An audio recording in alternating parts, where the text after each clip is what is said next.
गच्छामि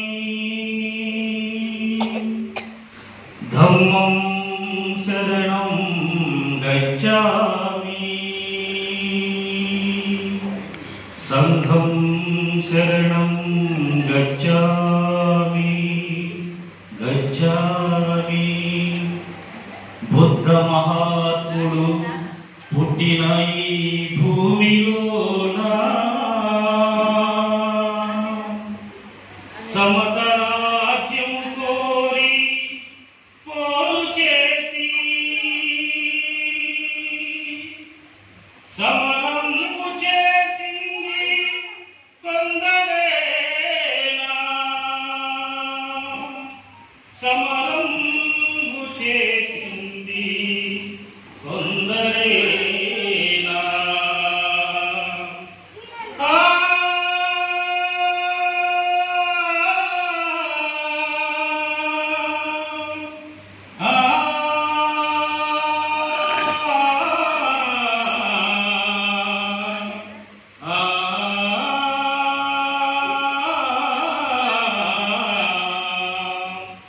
ఎందరో పుట్టారు మహనీయులు అందరూ కాలేరు దీన బాంధవులు ఎందరో పుట్టారు మహనీయులు అందరూ కాలేరు దీన బాంధవులు కొందరే పీడితుల బాధలను బాపగా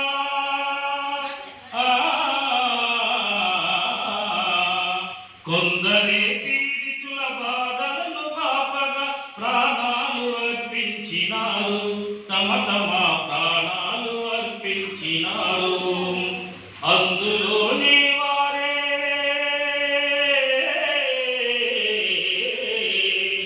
అందులోనే వారు జ్యోతిరావు పూలే అంబేద్కరు మరియు పెరియారు నాయకులు ఎందరో పుట్టారు మహనీయులు అందరూ కాలేరు దీన బాంధవులు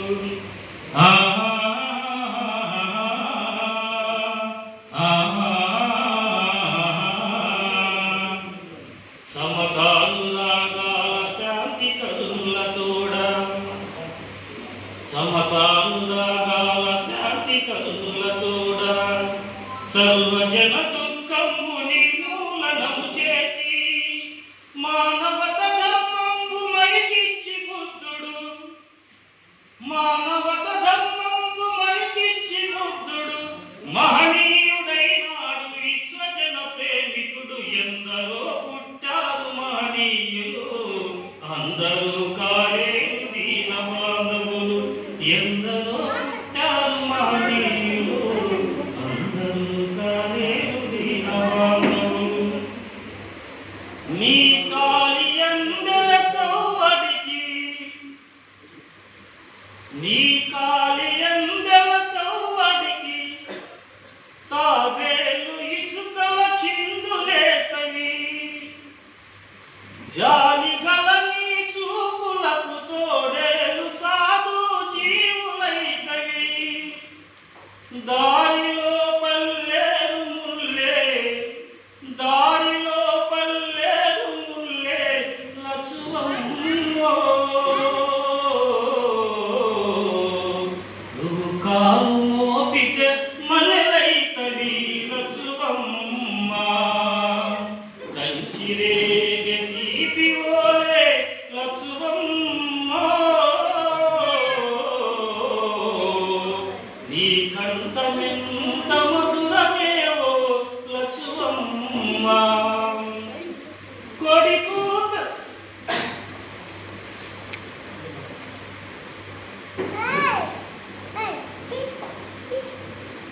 అరుణమొచ్చి అంటే పెద్దవాళ్ళని చూస్తున్నాము కానీ మహిళలు కూడా సమానత్వంలో ముందుకు రావాలనేది నా కాన్సెప్ట్. ఎందుకంటే ముందు పురుషులు ముందుకు రావాలంటే మహిళలు సహకరించాలి. అంటే ఒక ఉద్యమం అంటే అంటే ఈ భూమి మీద మనం పుట్టి అంటే అంబేద్కర్ ఏమంటాడంటే కూటి కోసం అన్నం కోసం గుడ్డ కోసం పుట్టడం కారణం కాదు, ఆత్మగౌరవంతో బతకడం కూడా చాలా ఇంపార్టెంట్ అంటాడు డాక్టర్ బాబాసాహెబ్ అంబేద్కర్ గారు. కాబట్టి మన యొక్క భర్తలు కానీ అన్నలు కానీ నాన్నలు కానీ ఉద్యమానికి వెళ్ళేటప్పుడు ఎక్కువ ఇబ్బంది పెట్టేది మనమే. అంటే ఒక రీజన్ చెప్తాను, ఎందుకంటే మన ఆర్థిక పరిస్థితులు, మన పిల్లలు ఇలా చాలా ఉంటాయన్నమాట. కాబట్టి వీళ్ళు ముందుకెళ్ళాలంటే మనం సహకరించాలి అనే దాని గురించి అంటే ఇంట్లో వాళ్ళు ఇంట్లో చెప్తే వినరనమాట. నేను మా ఇంట్లో చెప్తే వినరు, కానీ ఈరోజు నా ఫ్యామిలీ కూడా వస్తుంది ఇంకో 10 నిమిషాల్లో.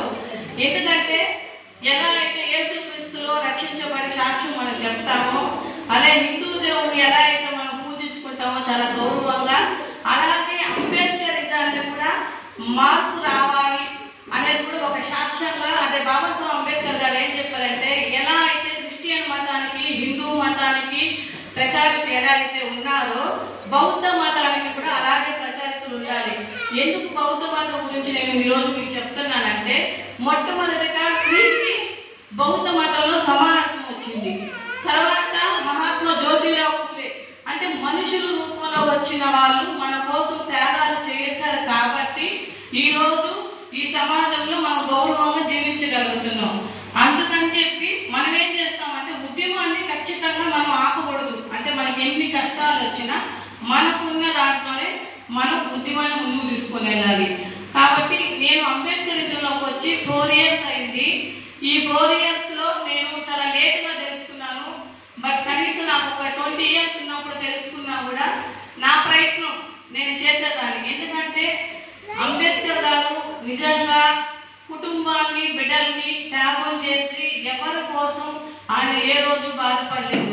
ఎవరో తెలియని మన కోసం, మన ఈ జాతి కోసం ఆయన అనుక్షణం కష్టాలు పడుతూ, అవమానాలు పడుతూ, కన్నీటితో మన కోసం పోరాటం చేసి ఆయన ఉన్నత చదువులు చదివి చివరి శ్వాస వరకు కేవలం అస్పృశ్యులైన మన కోసం ఆయన ప్రాణాలను విడిచాడు. అంటే చూడండి, అంటే ఎవరో కూడా తెలియదు కాబట్టి బాబాసాహెబ్ అంబేద్కర్ మనకి ఎవరో కూడా తెలియదు. కాబట్టి బాబాసాహెబ్ అంబేద్కర్ గారు కోరుకున్న కళని మనం నెరవేర్చాలి. అందువల్ల మనం ఖచ్చితంగా మన వంతు బాధ్యతగా అంటే ఇక్కడికి వచ్చిన నేను మాత్రం నాయకురాన్ని కాదు, నేను కార్యకర్తని, అంబేద్కర్ వారసురాన్ని. అందుకని నేను అంబేద్కర్ వారసుల కలయిక ఎందుకు పెట్టానంటే, మనమందరం కూడా అంబేద్కర్ గారు వారసులు. ఎందుకంటే తల్లిదండ్రులు మన జీవితాన్ని ఇస్తే బాబాసాహెబ్ అంబేద్కర్ గారు మన జీవితాల్లో వెలుగునిచ్చాడు. మహాత్మా జ్యోతిరావు ఫులే గారు స్త్రీ చదువుకోవడానికి తన భార్యకి విద్య నేర్పి ఈ రోజు మనం చదువుకొని ఉన్నత స్థాయిలోకి వెళ్ళగలుగుతున్నాం. దీనికి ఎవరు కారణం కాదు, వీళ్ళు. కాబట్టి వీళ్ళ చరిత్రని మనం ముందుకు దాన్ని తీసుకొని వెళ్ళగలిగితే మనము ఈ సమాజంలో మనల్ని అణచివేతకు గురి చేసిన వాళ్ళకి మనం ఎదురెళ్ళాలి. ఎదురెళ్ళకపోతే ఖచ్చితంగా మనం ఇంకా అణచివేయబడతాము. కాబట్టి మనం ఈ సమాజంలో ముందుకెళ్ళాలి. కాబట్టి మన ముందుకు ఇంకొంతమంది లేడీస్ వస్తున్నారు. వచ్చిన తర్వాత మన సభలు స్టార్ట్ చేసుకొని ఈ మధ్యలో ఇంకెవరైనా సాంగ్ పాడాలనుకుంటే పాడొచ్చు, అందుకు రావచ్చు. రంగన్న అర్జున్ బాలకృష్ణ అనేది మనకి చాలా ఇంపార్టెంట్. ఎందుకంటే నేను అలాగే ఉన్నాను. కానీ మనం ఒకటి సాధించాలి అంటే కొన్నిటికి కొన్ని నిందలు, అవమానాలు వస్తాయి, ఓపిక ఇవన్నీ కూడా చాలా అవసరం. అందుకని చెప్పి ప్రతి మీటింగ్ లో నేను వెయిట్ చేసి వినేదాన్ని.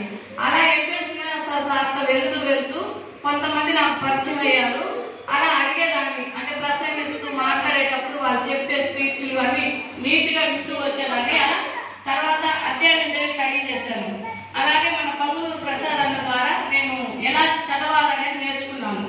అన్న చాలా స్పష్టంగా అంబేద్కరిజాన్ని ఒక క్లాసుల రూపంలో మేము పెట్టామన్నమాట. ఆ అన్న ఏం చేశాడంటే, ఏ బుక్ చూడకుండా ఒక 2 hours క్లాస్ చెప్తూ ఉన్నా, నేను వింటా ఉన్నా. అన్న ఎక్కడా కూడా అంటే నేను అన్న చెప్పేదాన్ని అక్కడక్కడ స్టడీ చేశాను. ఎక్కడా కూడా అన్న కాన్సెప్ట్ అనేది అంటే ఒక్క విషయాన్ని కూడా పొరపాటున కూడా చెప్పట్లేదు అన్న. అంటే అంత మైండ్ లో అంత పెట్టుకున్నాడు.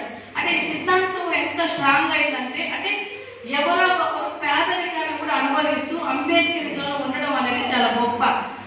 కాబట్టి నేను తర్వాత ప్రసాదాలను కూడా కొన్ని చూసి నేర్చుకున్నాను. అలాగే ఈ సభలో ఇప్పుడు మన ఎంపీ శ్రీనివాస్ సార్ కార్యక్రమం స్టార్ట్ చేస్తారు. మన ముందున్న నాయకులతో మాట్లాడిస్తారు. చివరగా మీ అభిప్రాయాలు కూడా మీరు ఈ జనరేషన్ అంబేద్కర్ తర్వాత నెక్స్ట్ మేము గ్రామాలకు వెళ్ళి ప్రతి మంత్లీ 4 గ్రామాలకు వెళ్తాము. తర్వాత మీటింగ్ అంటే అలా వదిలేసేవద్దు, మనం వెళ్ళి చెప్పి వదలకూడదు. వాళ్ళని ఇక్కడ తీసుకొని వస్తే నేను కాకపోయినా ఎవరో ఒక సీనియర్ నాయకులు లోతైన విషయం విషయాలు చెప్తారు, ఖచ్చితంగా వాళ్ళు ఎవరో ఒకరు అంబేద్కరిజానికి లీడర్స్ గా తయారవుతారు అనమాట. అందుకని ఆ ఉద్దేశంతోనే నేను ఓన్గా ఈ కార్యక్రమం నిర్వహించాను. అలాగే నా అభిప్రాయాన్ని ప్రసాదాలతో సీనియర్ సార్ అందరితో చెప్పినప్పుడు నాకు సహకరించారు. ముందు ఇప్పుడు ఈ కార్యక్రమాన్ని అంతా కూడా మన ఎంబెడ్ సీనియర్ సార్ నడిపిస్తారు. అరుణమ్మ చాలా కష్టపడి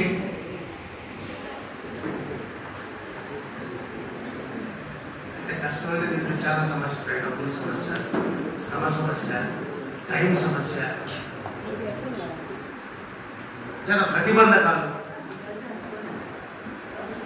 అంటే ఆస్థాన విద్వాంసులు, ఆస్థాన నాయకులు ఉండే దగ్గర నిన్నగారు వచ్చినటువంటి ఒక అమ్మాయి మీటింగ్ పెడితే మనం అందరం పోవాలన్నా, అమ్మాయి మీటింగ్ పెడితే మనం పోవాలన్నా, అమ్మాయి నాయకురాలా, ఇట్లాంటి చాలా అవరోధాలు, ప్రతిబంధకాలు ఉన్నప్పటికీ వాటన్నిటినీ ధైర్యంగా ఎదుర్కొని చాలామంది మన వాళ్ళు సీనయ్య కావచ్చు, ప్రసాద్ కావచ్చు, లేదా మనం అర్జున్ బాలకృష్ణ ఇట్లాంటి వారికి ఇచ్చిన సహాయం, సహకారంతో, ధైర్యంతో అరుణమ్మ ఈ మీటింగ్ పెట్టినందుకు, ఇలాంటి సంకల్పం, ఇలాంటి ఆలోచన ఆమె మెదడులో ఉన్నందుకు ఆమె మనం అందరినీ జై భీమ్.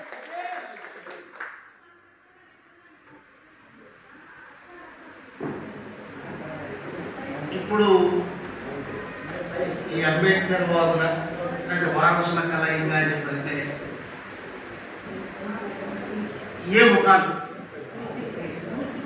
దాదాపు 30-40 ఏళ్ళుగా వెళ్ళే చూస్తున్నాం. అయితే ఎక్కడేసిన గొంగళి అక్కడ లేకపోగా వెనక్కి మనకు తెలిసినంతవరకు దాదాపు నెల్లూరు జిల్లాలో ఒక 69 మంది ఈ దళిత ఉద్యమంలో పనిచేస్తూ అంబేద్కర్ ఆశయాన్ని ముందుకు తీసుకెళ్లాలనేటటువంటి ఒక బృహత్తర ఉద్యమ రథాన్ని ముందుకు తీసుకెళ్తూ వివిధ వేదికల్లో, వివిధ సంఘాల్లో ఉండి పనిచేస్తూ చనిపోయినటువంటి దళిత నాయకుల్ని కన్నటువంటి గడ్డ ఇది. ఆంధ్రదేశానికి మొట్టమొదట అంబేద్కర్ తెలుగులో పరిచయం చేసినటువంటి మహామేధావి, త్యాగధరుడు డాక్టర్ ఎల్లూరి చిన్నయ్యని కన్నటువంటి గడ్డ ఇది. ఆయన పెద్ద సెంట్రల్ గవర్నమెంట్ ఎంప్లాయీ. బహుశా ఆయన ఆ ఉద్యోగంలో కొనసాగుంటే బహుశా చాలా పెద్ద స్టేట్ ఆఫీసర్ రిటైర్ అయ్యాడు. కానీ దాదాపు 1956-60 నాటికి ఆయన రాజీనామా చేసి అంబేద్కర్ని ఆంధ్రదేశానికి పరిచయం చేయాలని, ఆ విధంగా ఆర్టీఐ, రిపబ్లికన్ పార్టీ ఆఫ్ ఇండియాని ఆంధ్రదేశంలో నిర్మాణం చేయాలని ఉద్యోగాన్ని, కుటుంబాన్ని వదిలిపెట్టి ఆంధ్రదేశంలో అంబేద్కర్ ఉద్యమానికి పునాదులు వేసినటువంటి ఒక మహానాయకుడు మనం వారసులుగా ఉన్నామా? లేదు. మనం ఈ అంబేద్కర్ ఆశయాన్ని లేదా అంబేద్కర్ యొక్క సిద్ధాంతాన్ని వక్ర మార్గం పట్టించే దగ్గర, లేదా దాన్ని చిలవలు పలవలు చేసే దగ్గర ఉన్నామా అనేటటువంటి విషయాల్ని కొద్దిగా మన ఎక్స్రే, స్కాన్, ఈసీజీ ఇవన్నీ చేసుకోవాల్సినటువంటి అవసరం ఈరోజు దళిత ఉద్యమం మీద, అంబేద్కర్ వారసుల మీద అనుకునేటువంటి మన మీద ఉంది, అంబేద్కర్ వాదుల మీద మన మీద ఉంది.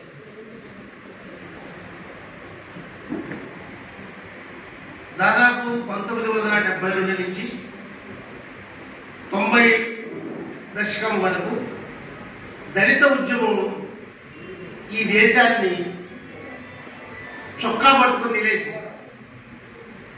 ఏంటి మా సమస్య? అన్ని పార్టీల్లో జెండాలు మోసేది, స్టేజీలు నెట్టేది, ప్రాణాలు తీసేది, ప్రాణాలు పోయేది, జైళ్లలో ఉండేది, కోట్ల చుట్టూ తిరిగేది మేమేనా? మా సమస్యకు పరిష్కారం మీరు పట్టించుకోరా? మీరు పట్టించుకోకపోతే మేమే పట్టించుకుంటాం అనేటటువంటి విషయం ఈ దేశంలో వర్ణం పుట్టిన దగ్గర నుంచి వర్ణానికి వ్యతిరేకంగా, వర్ణం కులమైన దగ్గర నుంచి కులానికి నిర్మూలించాలనే దానికి వ్యతిరేకంగా ఉద్యమాలు జరిగే దాంట్లో కొన్ని వేల మంది, లక్షల మంది రక్తతర్పణ చేశారు. దాని ఫలితమే మనం ఇక్కడ కూర్చోవాలి. అంటే ఎంతో త్యాగాలకి, ఎంతో శ్రమకి, ఎంతో బాధ్యతకి వారి పేరు అంబేద్కరిజం, అంబేద్కర్ వాదం. ఇప్పుడు అంటే 1972లో మహారాష్ట్రలో దళిత్ ప్యాంథర్స్ అని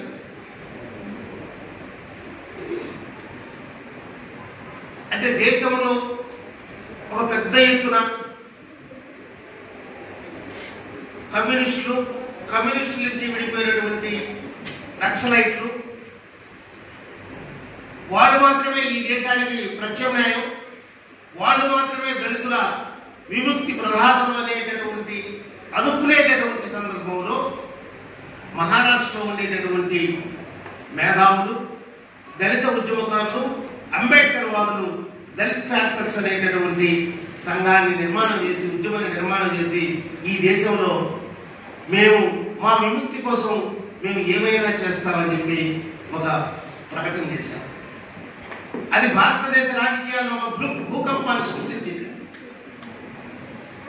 దాని తర్వాత దాంట్లో వచ్చినటువంటి వివిధ రకాల పెడదోరణులు, నాయకత్వంలో వచ్చినటువంటి లొంగుబాట్లు, నాయకత్వంలో ఏర్పడినటువంటి ఈజీ గోయింగ్ అంటే అప్పుడే పెట్టారు.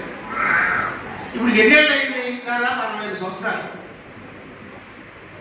ఏ ఇంట్లో అయినా అంబేద్కర్ అనేటటువంటి పేరు వేరే కోపం పెట్టుకుని నాకు చెప్పండి, ఎందుకు పెట్టడం?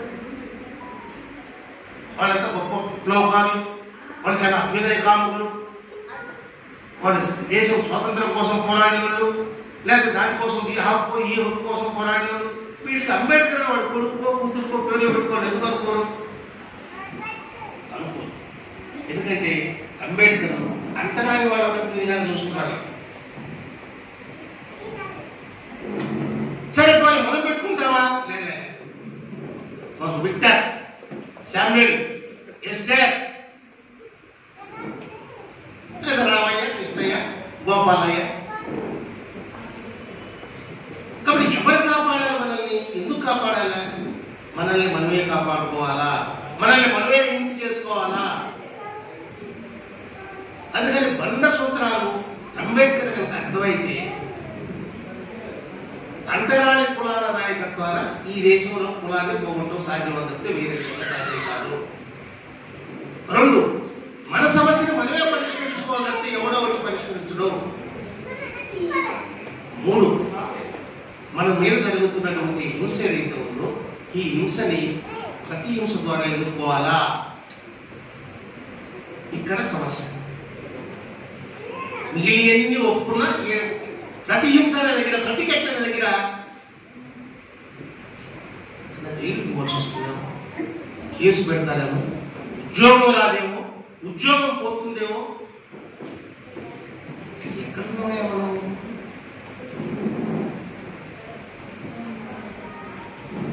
అంటే అంబేద్కర్కి నేను అడ్వకేట్ కాబట్టి నేను ఎక్కడికి పోయి దాన్ని గౌరవిస్తాను. మా ఊర్లో ఉండే భూస్వామి కూడా వచ్చినా పిలుచుకుంటాను, నేను నిలబెడతా, కావాలని నిలబెడతా. నాకు అది కాదు కావాలి. మా చిన్నాన్న నిరక్షరాస్యుడు, కూలి చేసుకునేవాడు, ఆ మస్తానయ్యని కుర్చీలో కూర్చోబెట్టగలిగినవాడు. లేదు మా మేనత్తని లేదా మన పిల్లల్ని నిరక్షరాస్యులుగా కూలి చేసుకోగలిగేటటువంటి నా కులపోలని, నా రక్త సంబంధీకుల్ని, నా జాతి ప్రజల్ని వాడు నాతో పాటు సమానమైన స్టేటస్ ఇవ్వగలరా? ఇవ్వట్లేదని చెప్పారంటే మనం అంబేద్కర్ కృషి చేసాం, అంబేద్కర్ సారథ్యానికి మనం సొమ్మరపడిపోతున్నామని మనం. అందుకనే గందర్ పాపం నీ చెల్లిని నీ తల్లిని వచ్చే చూసే అంటుంటే, నీ చెల్లిని నీ తల్లిని వచ్చే చూసే అంటుంటే చిన్నపోయి కూర్చున్నావు మా నాన్న, నువ్వు సింగామోలేవరో మాదిగన్నా, బాంచను బాంచనంటూ గులాపోని అంటూ ఎన్నాళ్ళు బతికేవురా మాలన్న, నువ్వు ఎదురు తిరగమే విరోహో మాదిగన్నా. ఇప్పుడు మీరు దేశంలో ఉండేటటువంటి చాలా దళిత ఉద్యమాల్ని, దళిత నాయకుల్ని ఇవన్నీ చూస్తున్నటువంటి సందర్భంలో మరి చాలా పార్టీలు ఉన్నాయి, దళిత పార్టీలు ఉన్నాయి, దళిత నాయకులు ఉన్నారు.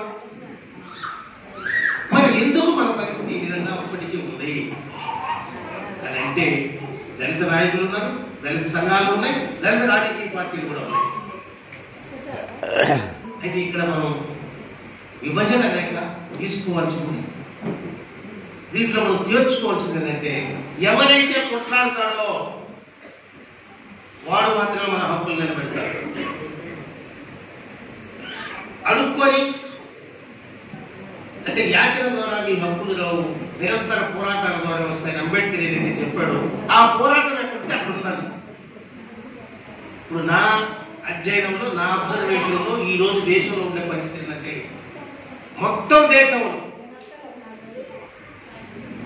మనువాదాన్ని మట్టి కనిపిస్తున్నటువంటి ఏకైక రాష్ట్రం తమిళనాడు.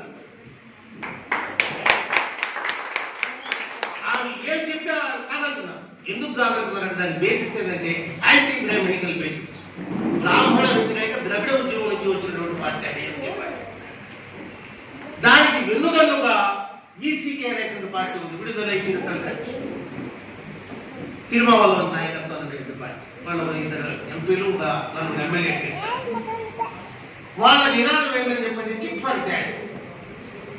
మీరు ఇద్దరిని చంపితే మేము 4 చంపుతాం, మీరు చెయ్యి తీసేస్తే మేము చెయ్యి కాలు తీసేస్తాం అని అంటే వాళ్ళు దాదాపు 20 సంవత్సరాలు ప్రాక్టీస్ చేస్తే తమిళనాడులో మధురై రామనాథపురంలో ఆ కుల కక్షలు తగ్గాయి. ఒక 4 సంవత్సరాల క్రితం 3 సంవత్సరాల క్రితం అనుకుంటే అంబేద్కర్ విగ్రహాన్ని పూజ చేస్తే ద వెరీ నెక్స్ట్ డే పక్క రోజే ఎవరైతే అంబేద్కర్ విగ్రహాన్ని అవమానం చేసినప్పుడు మట్లు చంపేశారు.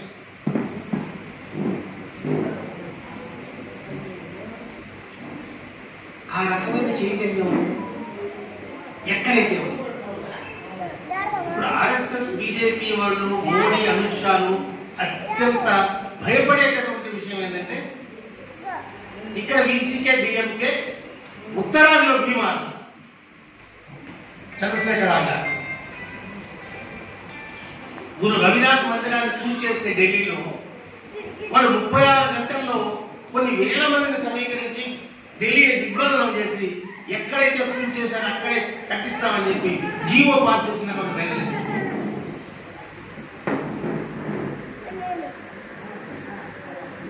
ఈయన భీమార్మీకి సంబంధించినటువంటి నాయకుడు చంద్రశేఖర్ ఆజాద్ బహుశా ఆ కులాల ప్రస్తావన ఉండాలని వద్దంటే అంత దాపడం లేదు. అందుకే మొదటే చెప్పాను ఎక్స్రే, స్కాన్, ఈసీజీ అన్ని తిద్దామని. ఆయన చమర్. ఇక్కడ మనం అందరం ఆలోచించాల్సిన విషయం ఏంటంటే మాదిగలకు మేము గొప్ప చేస్తాం, మాదిగల కోసమే మేము పుట్టాం అని చెప్పేటటువంటి ఏ చమర్ నాయకుడు ఆజాద్ పార్టీలో ఉండదు, ఆజాద్ సపోర్ట్ చేయదు.